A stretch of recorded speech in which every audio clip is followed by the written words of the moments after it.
Hello everyone and welcome to our live Q&A today. My name is Bethan. Unfortunately, OET Jo is not able to make it today, so she's asked me to come and talk to you all today and answer your questions about OET. I am the Academic Director here at Specialist Language Courses and also an OET teacher. Ask your questions and we'll do our best to answer your questions today. So we've got a few comments coming in already. Thank you. So we have a message from Rani, who's having difficulty in the writing module.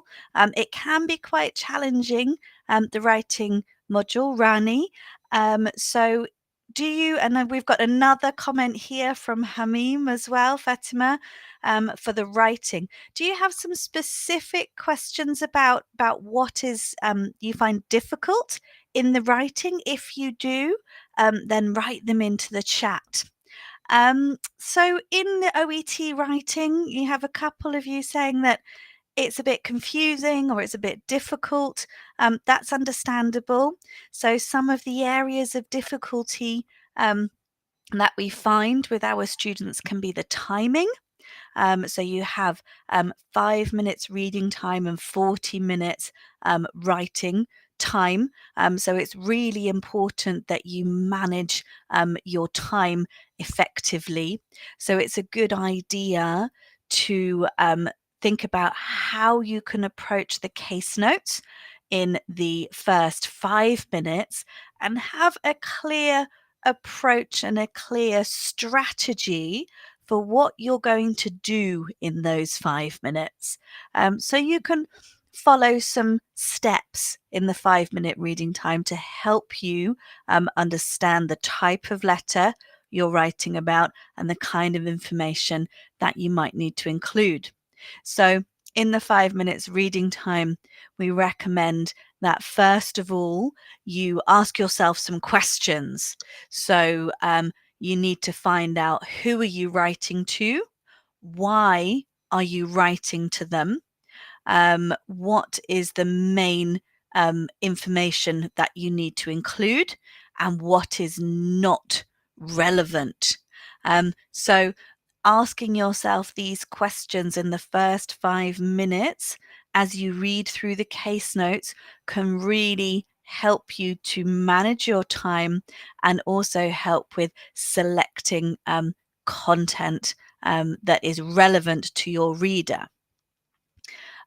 So make sure that you have a strategy and you follow the strategy to help you understand the case notes, because there's often quite a lot of information. So you really need to make sure that you've got a strategy to manage your time there. There's a question that's coming from Hamim. Thank you, Hamim Fatima. The difference between the different letters. So for OET nursing, you may need to write a discharge letter, a referral letter, or a transfer letter. And for OET medicine, which are the two most popular, you may need to write the more common ones are discharge letters or referral letters. Now, the letters are slightly different, but it's important that you approach each task individually and you really think about the reader and the particular set of case notes that are you're dealing with. So there are some areas that you can notice between the differences between the letter, but the most important thing is you read the writing task and you understand who you're writing to and what they need to know in order to provide continued care. So for a transfer letter, you're usually writing perhaps to transfer a patient's care if they've moved, for example, if they've moved house and they're going to a different healthcare provider. For a discharge letter, it's usually for a patient who is leaving a hospital, so that would contain quite a lot of hospital information, so the relevant details that you need from the hospital admission time, and then the recommendations for follow-up care that needs to be provided specific to the reader that you are writing to. And for a referral letter, this may be from, for example, a clinic to a hospital, or from a clinic to another healthcare professional. So there are some differences, and it's a good idea when you're preparing to look at some sample letters and some sample case notes to get a clear idea of some examples of the different type of letters and notice the differences. But the biggest thing that you need to think about and work on before you take your OET exam is making sure that you're writing the letter to the reader, the person who's reading it, and that will help you to select the relevant information and the information that the reader doesn't need to know. So there will always be information in OET case notes that the reader does not need to know. And part of the assessment on content is checking to see if you can decide what information they need to know, but also what they don't need to know. So when your letter is assessed, it's assessed on conciseness and clarity as well as content. So content, have you provided all the information the reader needs to know?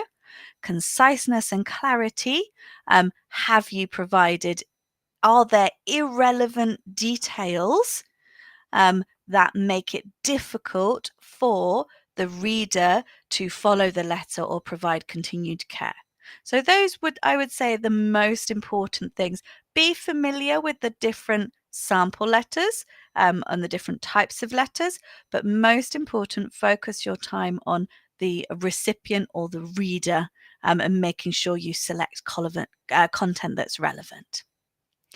All right, let's have a look at some more of your questions. So we've got one question here from Boxer.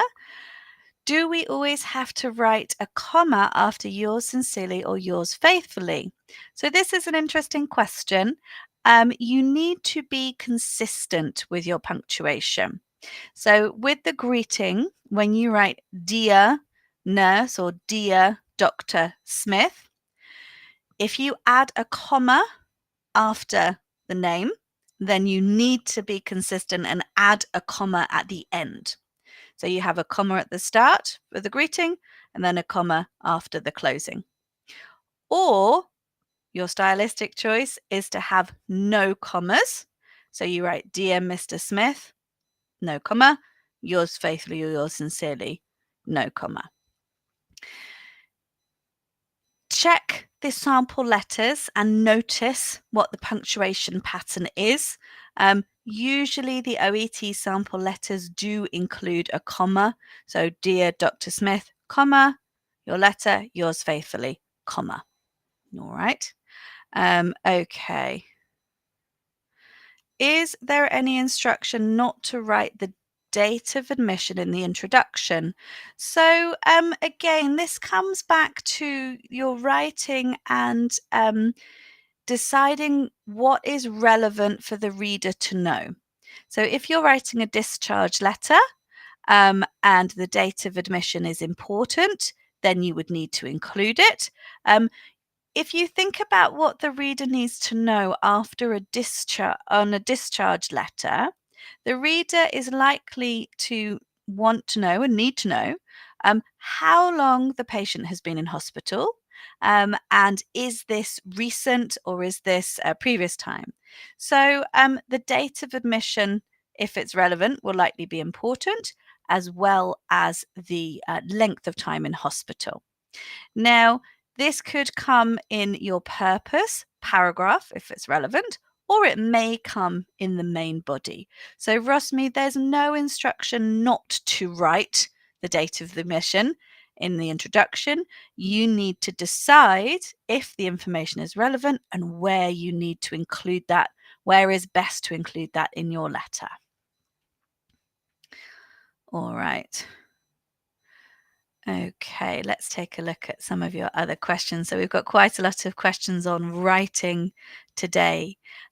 So we've got a question from Rani, who wants to ask about how to prioritize the paragraphs and sequences. So this is a good question, and it's really important that in your OET letter, information is organized clearly and information is organized logically. So this means you need to pay attention to the information you put in each paragraph, as well as how you organize that information within a paragraph. So it's important that you have that you prioritize the most important information within a paragraph. So once you've got a paragraph plan, so you could order your letter chronologically. So with the first, the most, the oldest information first, or you could start with the most recent information first, or you can organize your paragraphs in order of importance. So, what's the most important thing for the reader to know in order to provide continued care? So, when you are then organizing the information within your paragraph, notice, have you put the main and most important information first, or is the first line a detail? So you should put the main information first and then details to support your main piece of information afterwards. So there are different ways to organize your letter in terms of structure, and there are different ways to organize your paragraphs. The most important thing to remember is that your letter should be easy for the reader to follow the information. So, for example, if you choose chronological organization, it's clear when each of the different actions or events happened, and you don't switch around. So you don't go from from current admission to medical history to current admission, etc. So make sure that that's logical and follows an order. And then within your paragraphs, try to work out the difference between the main information and details that support that. All right. So we've also got some questions. We've got some people from India. Hello, good evening. We've got some questions about reading A. So what are the strategies that you can use for reading A in order to score, to get a high score and also to finish reading A on time? So reading A is quite challenging in terms of the time. The task that you need to complete for reading A is usually not that challenging for most students, because you have to find specific words or specific pieces of information and complete a sentence or answer a question. So finding that information isn't always the challenging part. If you had lots of time, a lot of students would tell us that they would do well. They can do reading A in 30 minutes, for example, as it reflects quite a lot of the skills you need in your nursing or medical or healthcare career. Finding information quickly and accurately and recording it accurately. So the timing is the challenge. Doing all of that within 15 minutes can be difficult.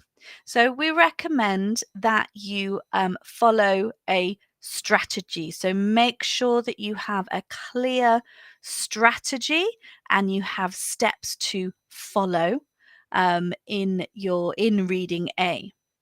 So in terms of the steps, when you get your reading A paper, the first thing we recommend you do is to look at the 4 texts and skim over. So You don't have time to read all 4 texts from beginning to end, and that is not the skill that's being tested in reading A.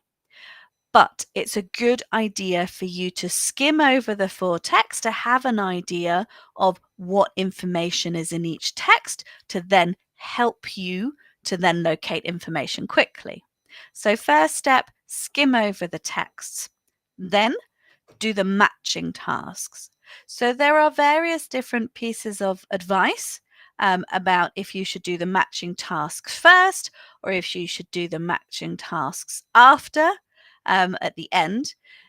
We recommend that you do the matching tasks first, as they are designed to help orientate you within the text, and they are the most straightforward task and can be done quickly. So, do the matching tasks first. You don't need to read the text, you need to read the question and then choose the text. Only check if you're not sure, then go to the text and check your answers and choose the right one. And it's a good idea to do it first because these are 7 points that you can do quite quickly and you can get 7 points. Imagine if you leave it to the end and you run out of time, that's 7 points that you've missed out on in reading A. So skim over the text. Second, do the matching task first. Then follow a strategy for answering the questions. Look at the question, underline the key words in the question to help you find the answer. Decide which text to look in the text, look for your answer, write your answer, move on. So, following this strategy and being aware of the time is really important. So, if you can't find the answer to a question, move on. You only have 15 minutes. If you manage to finish all the questions, you can come back at the end. But if you spend 4 or 5 minutes on one question, that's a third of your time that you've used up, when if you can move on, you can move on and get more points with the other questions. So follow a strategy, build up your skills. So OET reading is about following following the strategies and finding information quickly and efficiently. So build up your ability before you take your OET exam and build up your speed and make sure you're used to how to find everything, where to find everything, underlining keywords, etc. And the biggest thing is don't get stuck on one question. Just move on. All right. Let's have a look at what other questions. So those are some questions about reading C.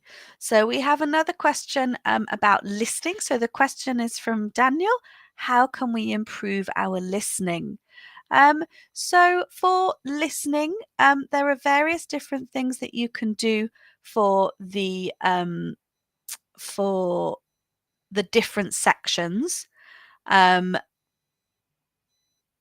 And we've just got another question here from Amma. What is the best part of the listening test that we can score more? So to answer those two questions, I'm not sure what the best part is. However, in terms of the task types, listening A is the most straightforward task. You are given a set of notes that you need to complete, and you need to listen and write down words that you hear. So you don't need to listen and interpret the speaker's attitude or opinion. You listen and write the words that you hear. In a similar way to reading A, the task itself is the more straightforward task in the listening paper. So, in order to improve your listening, particularly for listening A, some of the areas that we find students struggle with is being able to follow a conversation. So, listening A is always between a healthcare professional and a patient. So, understanding how conversations move between patients, understanding the difference between medical terms that you see written in the notes on the question paper and everyday terms that a patient might use is really important. So to improve for listening A, listen to conversations to practice and notice how the interaction is between a patient and a healthcare professional. Build up your awareness of medical terms and everyday terms. This is where OET exam papers can be really helpful for you.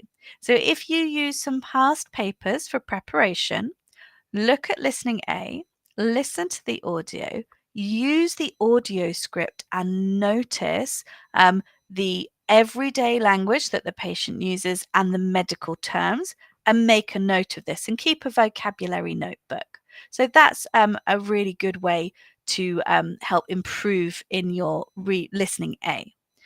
Something else that's also good to do in terms of vocabulary for listening A, you may have noticed that it's a healthcare professional and a patient.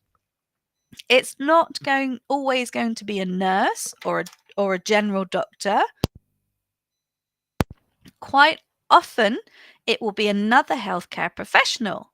So you might hear, for example, an optometrist talking, or a dentist talking, or perhaps a specialist like a cardiologist talking to a patient.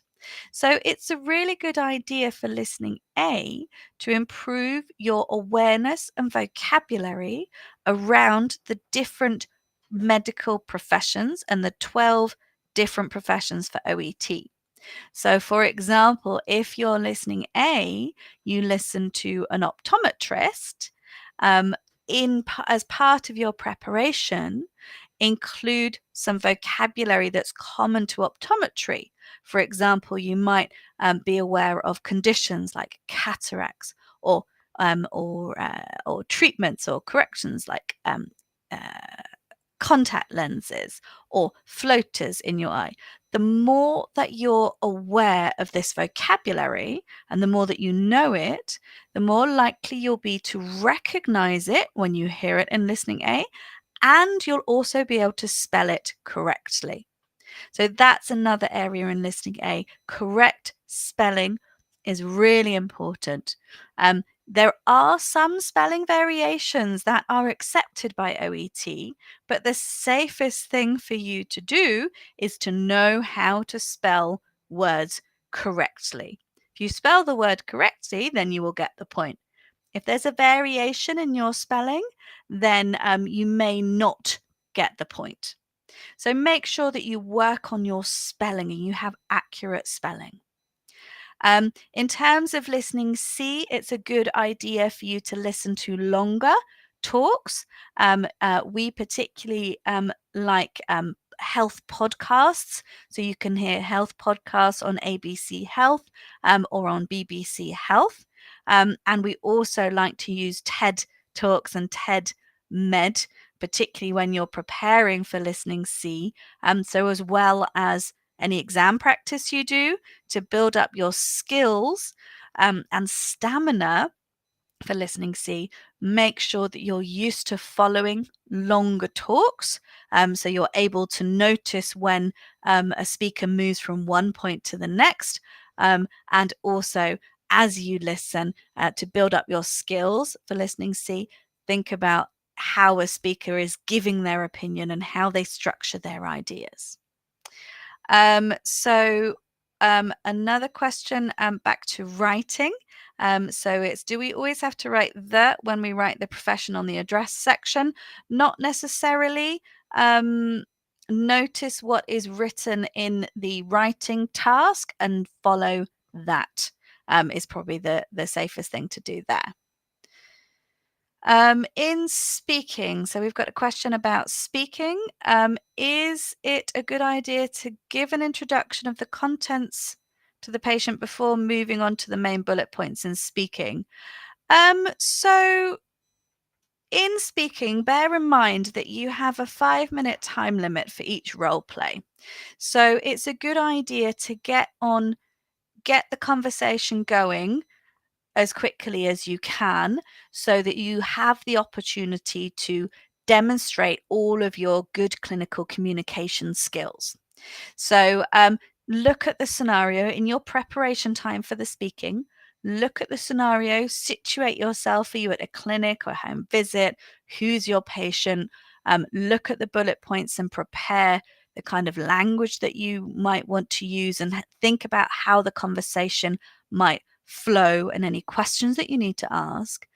Then it's a good idea to open up your conversation by introducing yourself and then asking your patient the questions that you've prepared. So you would start with, "Hello, my name is Bethan, and I'm the nurse. If you're a hospital, I'm the nurse on duty today," and then go into your question to find out information from your patient. That means that you you're demonstrating good information gathering skills straight away. You're not wasting any time by giving a long explanation of something the patient might already know, and you are starting the conversation in order to find out information and then continue with the patient. All right. We have a question from Delaney. Is this session conducted every Wednesday at this time? Not every Wednesday, no, but we are here once a month. And those of you who perhaps have been before will know that it's often OET Jo who is running this session. So she is here. We run these at the end of the last Wednesday of the month. Unless it is a public holiday, then we may postpone. All right, let's take a look.